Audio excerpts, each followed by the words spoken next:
গিলাস দে, এদিক গিলাস ধর।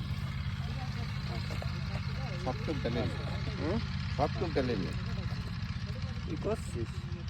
আমি কলাম আর কেউ বলবে না অনেকে ডালে পুরোটা ডাল না কাকা, তোমার জন্য একটু না তুলি, তুমি আমার গাফা বানো। খা খা মুড়ি দে একটু। একবারে পুরোটা ডালি নিয়ে তুই অর্ধেক খাতে ওর অর্ধেক দিবি। আবার কবে না যে পুরোটা ডাল লিখায়, ওর জন্য বেশি টুকরাই দিবি। হ্যাঁ, ধন্যবাদ। বেশি রয়েছে সেটা আমি জানি। তুই পারিস।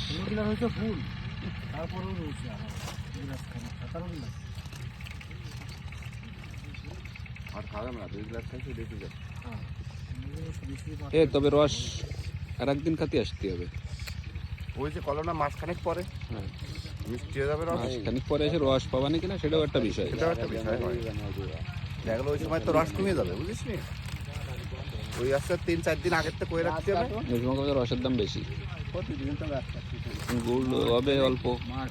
পরে যদি রস থাকতে চান বিকেল বেলায় আসবেন।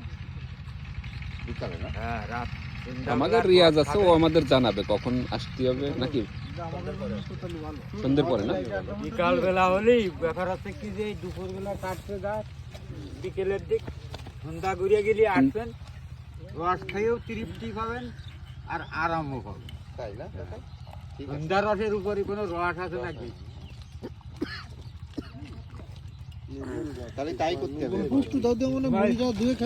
বললাম মুড়ি দিয়ে খাওয়ার জন্য। রস দেখলি কাকা এখন আপনি কাটেন না?